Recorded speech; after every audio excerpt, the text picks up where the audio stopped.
CharlieSports.com's 2025 NBA Playoffs Conference Semifinals Summary. And this is why you can't blow a 17-point fourth quarter lead.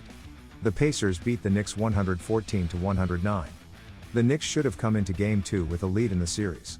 Instead, they trailed, and couldn't afford a bad performance.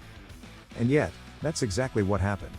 Pascal Siakam took over for the Pacers, Tyrese Halliburton got hot in the second half in Indiana, for a second straight series, took a 2-0 lead on the road. The Pacers are in a solid position to return to the NBA Finals for the first time in a quarter century. In the entire second half, the Knicks were unable to get a stop. Coach Tom Thibodeau left Karl Anthony Towns on the bench for most of the fourth quarter as a result, but the defense still didn't improve. And New York's starting lineup, for the second straight game, got worked by the Pacers.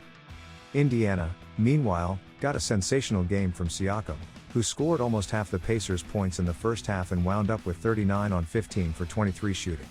It was the kind of performance that can swing a series, especially on the road. And it was exactly the kind of performance Indiana hoped to get from Siakam, who is gone for 26 and 10 in a closeout game to win an NBA title, when the Pacers acquired him from the Toronto Raptors last season. The Pacers now carry the momentum to the league's championship round, and New York's season is on the brink of ending. Biggest takeaways for the Pacers. Even after the Pacers stole Game 1 with an improbable victory, coach Rick Carlisle was quick to remind everyone that the job was not finished. And Indiana was not satisfied with just one win in New York. Just like it did to start the second round against the Cleveland Cavaliers, Indiana went on the road and began the series with back-to-back wins, jumping to a 2-0 lead as the series shifts back to Indy. Biggest takeaways for the Knicks. The Knicks, now desperate and in a 2-0 series hole, had a fantastic thing going with backup center Mitchell Robinson early.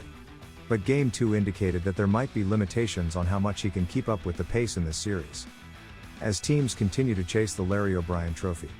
Charlie's Sports is your perfect spot for the 2025 NBA Playoffs Conference.